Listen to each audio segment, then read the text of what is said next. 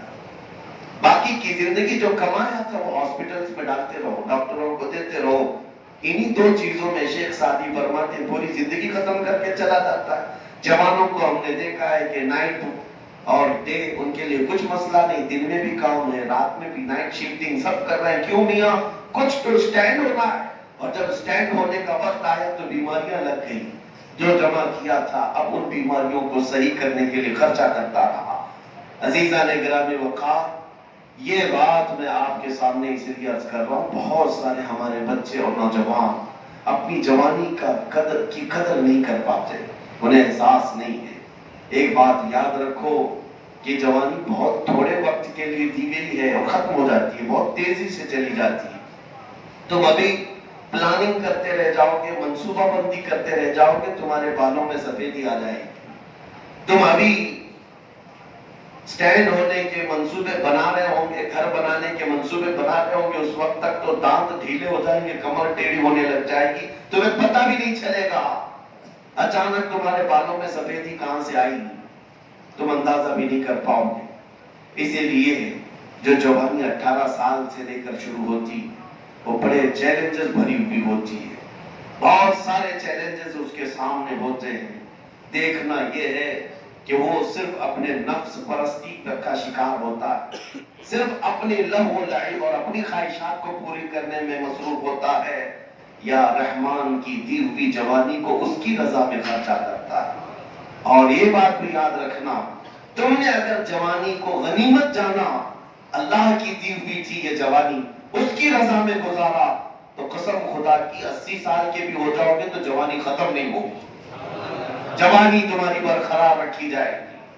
تمہاری جوانی کی قوت و تر و تازگی بڑھاپے تک اللہ سلامت رکھے گا۔ اعضاء کا کمزور ہونا اور ہے، لیکن احساسات کا مر جانا اور ہوتا ہے۔ کچھ نوجوانوں کو ہم نے دیکھا ہے، اسی لیے آج میں یہ ٹاپک اس لیے عرض کر رہا ہوں۔ اللہ کے نبی صلی اللہ علیہ وسلم کی ایک حدیث میں نے پڑھا، میرے آقا صلی اللہ علیہ وسلم فرماتے ہیں قیامت کے قریب ایک زمانہ ایسا آئے گا، تم دیکھو گے کہ جوان بوڑھے نظر آئیں گے اور بچے جوان نظر آئیں گے، چھوٹے بچے جوان نظر آئیں گے اور جوان لوگ بوڑھے نظر آئیں گے۔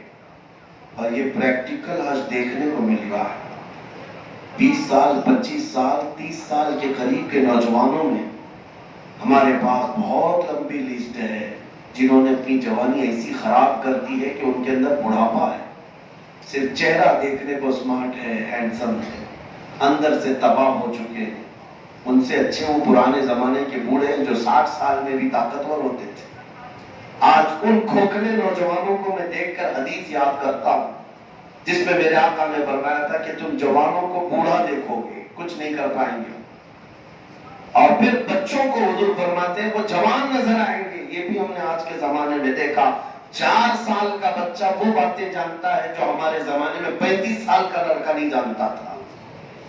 آج چھوٹے سے 4 سال 5 سال کے بچوں سے آپ بات کرنا مشکل ہو گیا ہے کہ وہ تمہیں پرسنل ریلیشن شپ کے بارے میں بھی باتیں کرنے لگتے ہیں۔ شہروں کے حالات ہم نے دیکھے، چھوٹے چھوٹے سے بچے جن کے بالغ ہونے میں بھی ابھی وقت باقی ہے، لیکن وہ بے حیائی کی باتیں کھلے طور پر کرتے، ایسا لگتا ہے کہ وقت سے پہلے یہ جوان ہو چکے۔ یہ قیامت کی نشانیاں ہیں، یہ قیامت کی نشانیاں جو ہمارے گھروں میں آج آ چکی ہیں۔ اے نوجوانوں، تمہارے پاس وقت بہت کم رہ گیا۔ اگر تم 20 سال 25 سال کے ہو تو ایسے سورج تیزی سے نکل رہا ہے، تیزی سے ڈوب رہا ہے، تم کو کیا لگتا ہے کہ آج 6 بجے نکلا، شام 7 بجے ڈوب گیا؟ نہیں، ہر دن تمہاری زندگی کی ایک ایک گھڑیوں کو ڈبوتے چلا جا رہا ہے، تمہیں بہت تیزی سے بڑھاپے کی طرف لا رہا ہے، اور وہ وقت ان قریب آنے والا ہے، ان قریب، جب ملک الموت بالکل تمہارے سامنے آ کر کھڑا ہوتا ہے، موت کا فرشتہ جس سے کوئی بھی بچ نہیں سکتا اور چھٹکارا بھی نہیں۔ اسی لیے نبی پاک صلی اللہ علیہ وسلم نے فرمایا اپنی زندگی کو غنیمت جانو موت آنے سے پہلے۔ میں نے ایک حدیث پڑھی حضرت سفیان ثوری رضی اللہ تعالیٰ عنہ کی، ایک چھوٹی سی بچی اپنے باپ کے جنازے کے ساتھ روتی ہوئی جا رہی تھی، 8 سال کی بچی تھی. اس کے باپ کا انتقال ہوا. جنازے کے پیچھے پیچھے روتی جا رہی تھی اور یہ کہتی جا رہی تھی کہ آج ہمارے گھر پر کتنی بڑی مصیبت آ گئی. ہمارے باپ ہم سے دور ہو گئے اور میں بچپن میں یتیم ہو گئی. میرے گھر پر آج بڑی مصیبت آئی. بچی رو رہی تھی. جانتے ہیں حضرت سفیان ثوری اس بچی کو دیکھتے ہیں اور کہتے ہیں بیٹا ادھر آ, میں تجھے بتاؤں تیرے گھر والوں پر مصیبت نہیں آئی, تم تو کل سے پھر معمول پر چل پڑو گے. جو مصیبت تیرے باپ پر آئی ہے موت, یہ پھر کبھی کسی کے اوپر نہیں آتی, ایک ہی بار آتی ہے. اس سے بڑی کوئی چیز دنیا میں نہیں ہے. تمہارے گھر پر کیا آئی؟ آج مرا غم کرو گے, کل سے کھانا پانی کا پہننا سونا سب شروع ہو جائے گا. تم تو معمول پر آ جاؤ گے, لیکن اس کی زندگی ختم ہو چکی.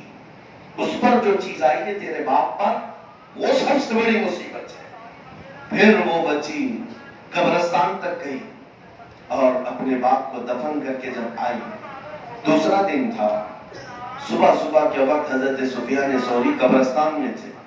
تو یہ چھوٹی سی ننھی بچی اپنے باپ کی قبر کے پاس بیٹھ کر رو رہی تھی. کہہ رہی تھی ابا جان آپ بیمار تھے, میں رات کو دوائیاں لا کر دیتی, آپ کا بستر میں بچھاتی, آپ کو اوڑھنا میں اوڑھا دیتی, اور کھانے کے لیے میں لے آتی.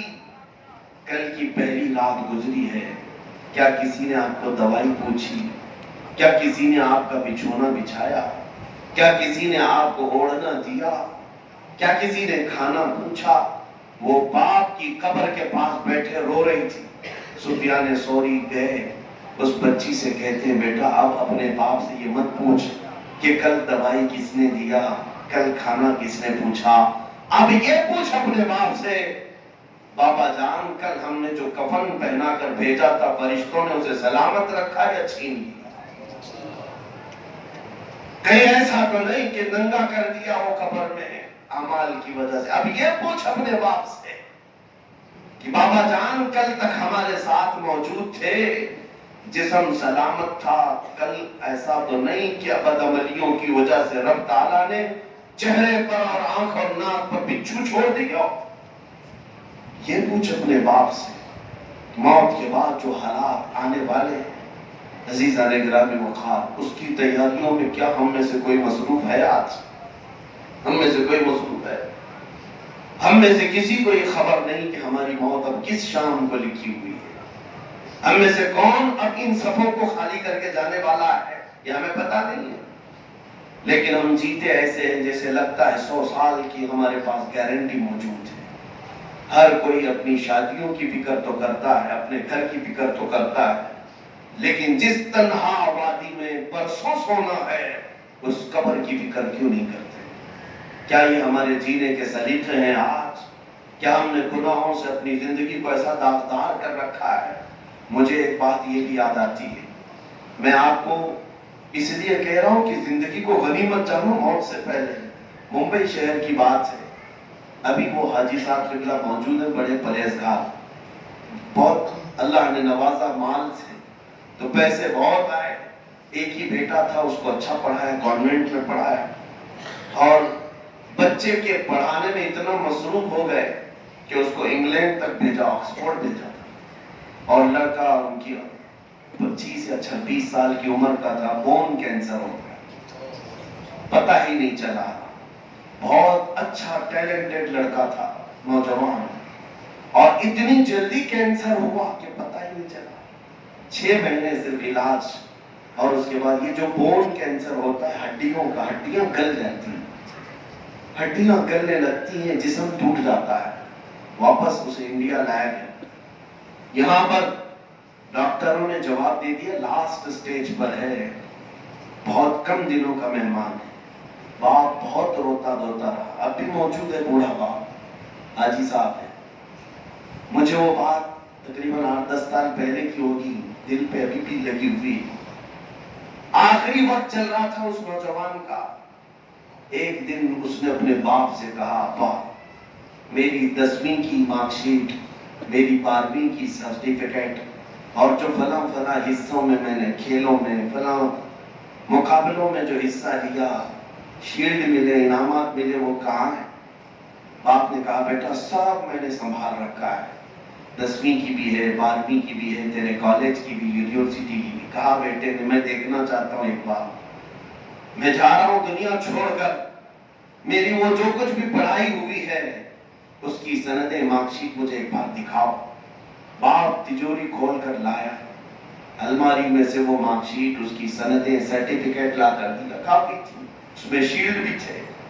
وہ نوجوان لڑکا دیکھتا رہا اور روتا رہا اور اپنے باپ سے پوچھا بابا مجھے یہ بتاؤ ان سرٹیفکیٹ میں سے کون سی ایسی ہے کہ میں منکر نکیر کو بتاؤں تو مجھے چھوڑ دو، میں جس منزل میں جا رہا ہوں، جس قبر کی وادی میں جا رہا ہوں، یہ میری سرٹیفکیٹس میں سے کون سی ایسی ہے میں ان فرشتوں کو دکھاؤں تو مجھے چھوڑ دیں۔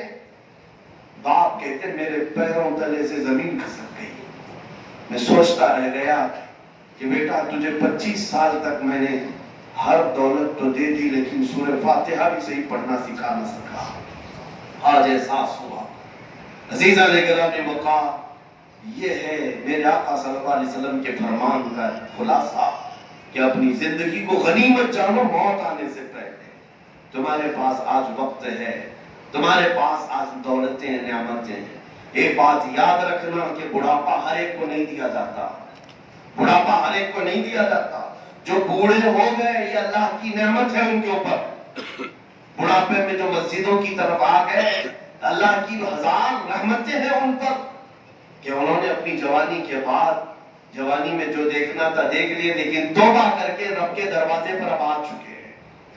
اور میرا رب فرماتا ہے جس کی داڑھی اسلام میں سفید ہو گئی اس کو عذاب دینے میں مجھے حیا آتی ہے۔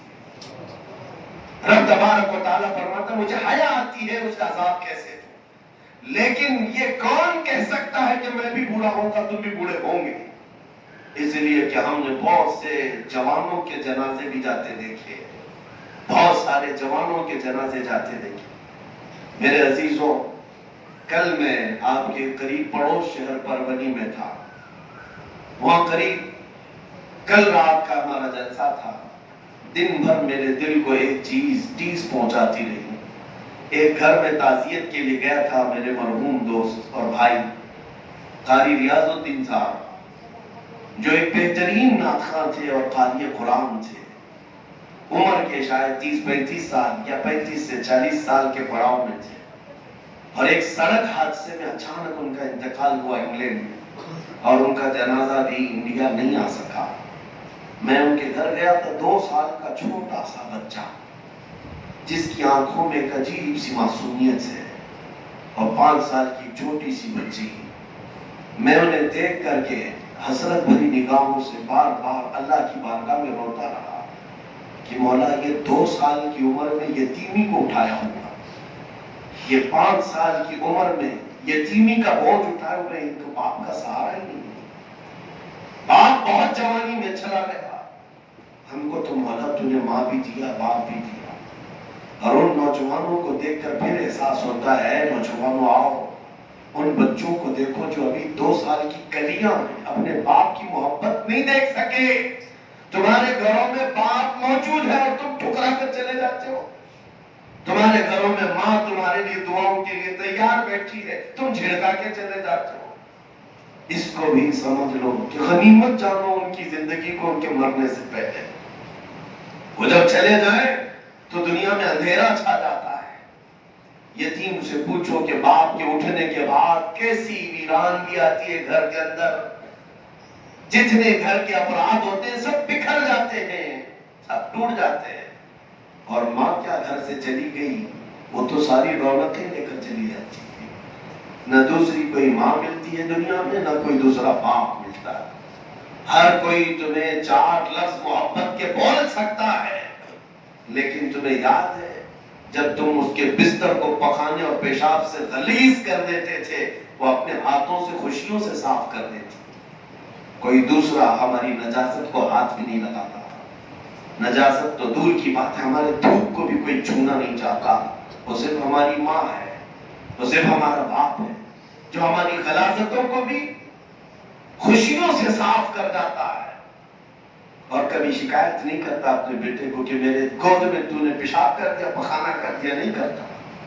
لیکن جوان بچوں کو جب میں آج دیکھتا ہوں کہ یہ ٹھکراتے ہیں اپنے والدین اور ان کے سامنے ایسی تیز آواز میں بات کرتے ہیں، جس کو میرے آقا نے فرمایا تھا کہ قیامت کے قریب ایک زمانہ ایسا آئے گا کہ ماں اپنے سردار کو جلے گی.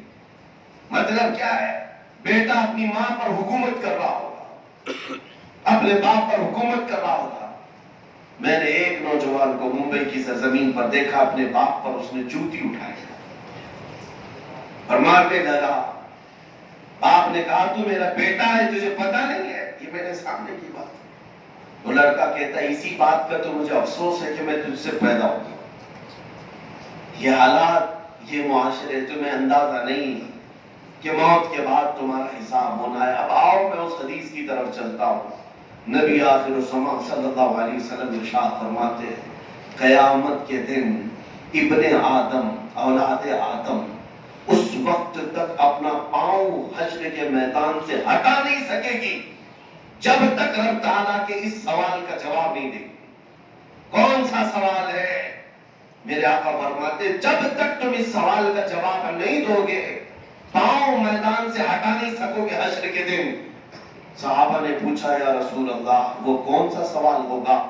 میرے آقا فرماتے ہیں رب تعالیٰ سب سے پہلے یہ پوچھے گا میں نے تجھے جوانی دی، بتا تو نے کہاں کہاں خرچہ کیا، کہاں کہاں خرچہ کیا. اور محدثین شارحین فرماتے ہیں اس ایک سوال کے جواب میں کسی کو 300 سال لگ جائیں گے، کسی کو 500 سال لگ جائیں گے، کیونکہ زندگی کا کل خلاصہ جوانی ہے. جوانی ہے. بچپن تو لڑکپن میں گزر گیا، بڑھاپا تو ریٹائرمنٹ میں چلا گیا. اصل جو زندگی ہے وہ جوانی کی ہے. حساب اس کا زیادہ ہونا ہے، خواہشات اسی عمر میں زیادہ ہیں، گناہ اسی عمر میں زیادہ ہے، دوڑ بھاگ اسی عمر میں زیادہ ہے. اور رب تبارک و تعالیٰ اسی بارے میں سوال بھی کرے گا. یہ نہیں پوچھا جائے گا بچپنا کہاں گزارا، بڑھاپا کہاں گزارا. یہ فرمایا جائے گا کہ میں نے جو تجھے جوانی دی تھی اس کا حساب دے دے. اے نوجوانوں، کیا تم قیامت کے دن اللہ کی بارگاہ میں اپنی جوانی کا حساب دینے کے لیے تیار بیٹھے ہو؟ کیا قیامت کے دن یہ بول پاؤ گے کہ مولا رات رات بھر میں گیم کھیلتا تھا، میں دن بھر تو چیٹنگ کرتا تھا، میں رات بھر گندی فلمیں دیکھ کر کے اپنے بستر کو گرم کرتا تھا؟ کیا یہ رب تعالیٰ کی بارگاہ میں جواب دے سکو گے؟ تم کیا جواب دو گے؟ سورہ یاسین میں رب تعالیٰ فرماتا الیوم نختم علی افواہہم وتکلمنا ایدیہم وتشہد ارجلہم بما کانوا یکسبون. آج کے دن تو ہم تمہارے منہ پر مہر لگا دیں گے، تمہارے ہاتھ ہم سے بات کریں گے، تمہارے پیر تمہارے بارے میں گواہی دیں گے تم اپنی جوانی میں کیا کیا کرتے تھے. یہاں تک کہ قرآن میں 24ویں پارے میں اللہ فرماتا ہے کہ لوگ اس دن تعجب میں ہوں گے کہ ان کے ران کی چمڑی بھی بات کر رہی ہوگی، ان کے رانوں کی چمڑیاں بات کر رہی ہوں گی اور کہہ رہی ہوں گی کہ مولا یہ اپنی شرمگاہ کو کس طرح سے عذاب کیا ہوا تھا، یہ کس طرح غلاظتوں میں مبتلا تھا.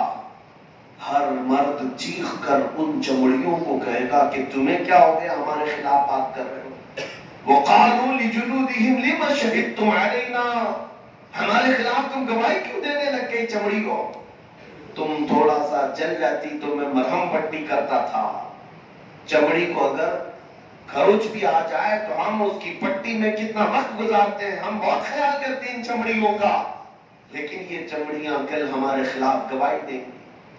تو وہ بولیں گی چمڑیاں جب تم ان سے سوال کرو گے کہ ہمارے خلاف گواہی کیوں دے رہے ہو، وہ کہیں گی قالوا انطقنا اللہ الذی انطق کل شیء، اس رب ذوالجلال نے ہمیں بولنے کی طاقت دی ہے جس نے ہر ایک کو قوت گویائی عطا کی اور ہمیں منصف بنا کر بھیجا گیا دنیا میں کہ ہم اللہ کی بارگاہ میں امانت کے ساتھ تمہاری خبریں منتقل کریں گے. اسی لیے اس حدیث کا خلاصہ اس پر اگر ہم عمل کر لیں زندگی سکون سے گزر جائے. میں کبھی کبھار یہ سوچتا ہوں، آپ بھی سوچو اس بات کو، دنیا یہ ٹینشن بھری نہیں ہے، یہ فکروں بھری نہیں ہے، یہاں کون سا سکھ اور کون سی آزادی ہے تمہارے پاس؟ دن پورا کمانے کی فکر میں جاتا ہے، رات آرام کی فکر میں. کبھی دیکھو تو بیماریاں گھر کر گئی، کبھی دیکھو تو رشتہ داریوں کے معاملات، کبھی گھر میں ماں بیمار، باپ بیمار، بیٹا بیمار. ان تمام تفکرات میں تو ہم جی رہے ہیں. یہی سارے ٹینشن ہیں، کل کیا کھائیں گے، کل کیا کمائیں گے.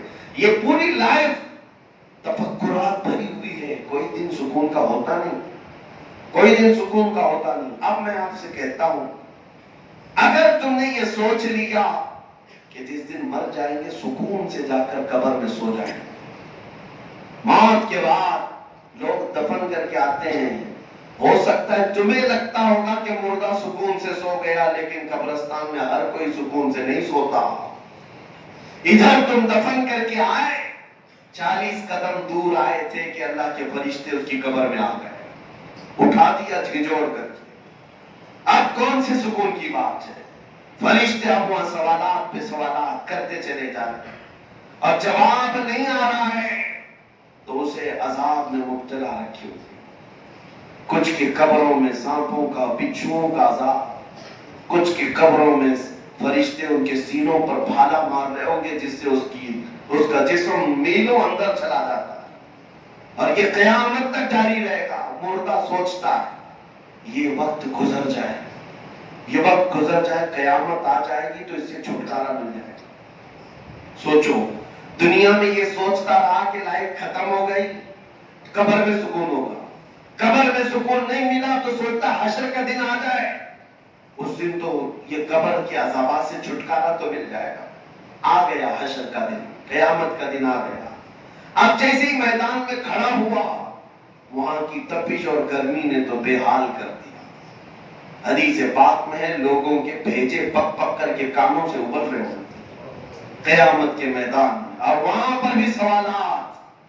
اب وہ اس انتظار میں ہوگا کہ جلد سے جلد میرا فیصلہ ہو جائے، میرا فیصلہ ہو جائے. دنیا سے چھٹی لینے کی کوشش کرتا رہا، قبر میں سکون مل جائے. قبر سے بھی سکون لینے کے لیے حشر کا انتظار کرتا رہا، اور حشر میں آنے کے بعد اب فیصلے کا انتظار کر رہا ہے کہ جلد سے جلد میرا فیصلہ ہو جائے. اب اے نوجوانوں، ذرا دل پر ہاتھ رکھ کر کے بتانا، اگر قیامت کا 50,000 سال کے برابر کا ایک دن تمہارے حق میں فیصلہ آ گیا اور تمہیں یہ کہہ دیا گیا فلاں بن فلاں جہنم میں جائے گا، اب کہاں سکون لوگے؟ اب کہاں کا انتظار کرو گے؟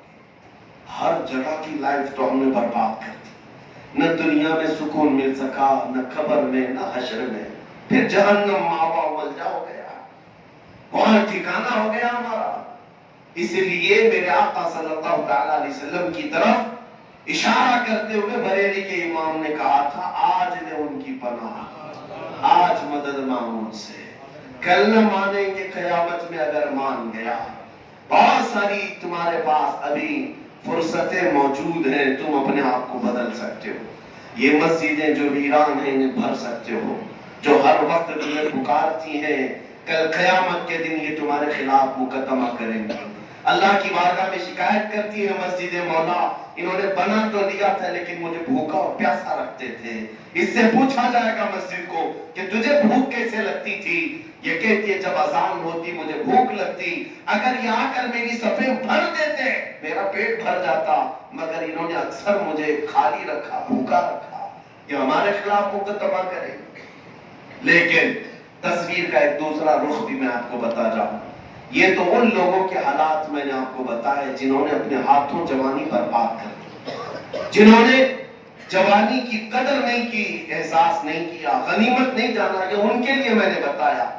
لیکن آؤ میں تمہیں بتاؤں، جس نے جوانی کی دہلیز پر قدم رکھتے ہی احساس کر لیا کہ میں یہاں پر اپنی مرضی کی لائف جینے نہیں آیا، میرے رب اور رحمان کی مرضی سے جیوں گا، تو پھر اس نوجوان کے حالات ایسے. اللہ اکبر. اس کے لیے فرشتوں میں اعلان کیا جاتا ہے، فرشتوں میں اعلان کرایا جاتا ہے، یہ اللہ کا پاکیزہ بندہ ہے جو اپنی خواہشات کو ٹھکرا کر اس پر فتن دنیا میں، فتنوں سے بھری ہوئی دنیا میں اپنے رحمان کے حضور کھڑا ہوتا ہے. مصطفیٰ کریم کے پیچھے چلتا ہے، فرشتوں کی جماعت میں تمہارا نام اعلان کرایا جائے گا۔ وہ جوان جو اپنی جوانی کی قدر کیا، اور اتنا ہی نہیں، اگر تمہاری موت ہوئی، اگر تمہارا انتقال ہوا، حدیث پاک میں ہے زمین کا وہ ٹکڑا جہاں تم سجدہ کرتے تھے وہ تمہاری موت پر رونے لگ جائے، روتا ہے اللہ کی بارگاہ میں کہ مولا اس کے سجدوں سے مجھے سکون تھا، وہ ہم سے دور ہو گیا، اس کے غم میں وہ ٹکڑا جہاں پر تم سجدہ کرتے تھے وہ روتا ہے۔ اور اتنا ہی نہیں، آسمان کا وہ دروازہ جس سے تمہارا رزق اترتا تھا تمہاری موت پر وہ بھی غم کرتا ہے۔ مولا ایک صالح نوجوان گیا ہے، وہ نوجوان گیا جو عشق مصطفیٰ میں تھا۔ اسی کو اعلیٰ حضرت نے فرمایا عرش پر دھومیں مچی کہ مومن صالح ملا، فرش پر ماتم اٹھا کے طیب و طاہر گیا۔ عرش پر دھومیں مچی مومن صالح ملا، فرش پر ماتم اٹھا کے طیب و طاہر گیا۔ یہ آسمان اور زمین دونوں بھی اس کے غم میں رہتے ہیں جو عشق مصطفیٰ میں مبتلا تھا۔ اور اتنا ہی نہیں، جس دن جنازہ ہمارا نکلتا ہے گھر سے، جانتے ہو قبرستان کے دروازے پر پہنچنے سے پہلے بزرگوں نے فرمایا مردے جو قبروں میں موجود ہیں وہ تمہارے استقبال کے لیے کھڑے ہو جاتے ہیں، اور ہر قبر والا یہ اللہ کی بارگاہ میں تمنا کرتا ہے کہ مولا یہ جو صالح جنازہ آ رہا ہے میرے پڑوس میں اسے دفن کر، اسے یہاں دفن ہونے کی توفیق دے دے۔ ہر ایک تمنا کرتا ہے کہ تم پڑوسی بن جاؤ اس کے، کیوں؟ اس لیے کہ وہ قبروں والے جانتے ہیں کہ آج یہ سوئے گا ہمارے بغل میں، اللہ کی رحمتیں اس پر برسے گی، ان کے چھینٹے ہم پر بھی آئیں۔ لیکن بزرگوں نے یہ بھی لکھا ہے کہ جو جوانی برباد کر کے جا رہا ہے، جو جنازہ نکلا ہے، پورے قبرستان کے مردے کھڑے ہو کر مولا کی بارگاہ میں پناہ مانگتے ہیں، مولا اس کا جنازہ قبرستان میں آنے نہ دے، ہمارے بغل میں اسے دفن ہونے نہ دے، کہ اگر وہ آج یہاں سو گیا تو کل سے اس پر جو عذاب ہونے والا ہے اس کی دھمک ہر ایک کی قبر میں آئے۔ تمہارے ہاتھ میں ہے زندگی کون سی گزارتے ہو، کون سی زندگی گزارتے ہو؟ وہ زندگی کہ ہر کوئی تمہارا استقبال کرنے کے لیے زندے بھی اور مردے بھی کھڑے رہے، یا وہ زندگی جس سے تم ہر کوئی دامن بچاتا ہو؟ آج ہے بہت سارے کچھ ایسے لوگ ہیں جن سے کوئی بات بھی نہیں کرنا چاہتا دنیا میں، ان کے گھر والے ان سے پریشان ہیں، ان کی بیوی بچے پریشان، ماں باپ پریشان۔ بعض تو یہ کہتے ہیں گھر میں آتا ہے تو بلا کی طرح لگتا ہے۔ میرے عزیزوں کون سی زندگی گزارنا چاہتے ہو؟ اپنے آپ کو سنوار لو، اتنا سنوار لو کہ لوگ تمہارے جانے کے بعد تمہاری کمی کا احساس کرنے لگے، تم محفلوں کی رونق بن جاؤ، تم لوگوں کی زینت بن جاؤ، کہ تمہارے سے لوگ مسکرائیں اور تمہارے سے لوگ نفع اٹھائیں۔ یہی میرے آقا صلی اللہ علیہ وسلم کے فرمان کا مقصد ہے، خلاصہ ہے۔ میں پھر سے اس حدیث کی تلاوت کر کے اپنی گفتگو کو سمیٹتا ہوں۔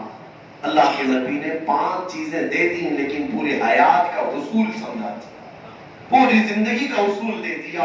اغتنموا خمسا قبل خمس، شبابک قبل حرمک، صحتک قبل سقمک، غناک قبل فقرک، فراغک قبل شغلک، وحیاتک قبل موتک، اور کما قال رسول اللہ صلی اللہ علیہ وسلم۔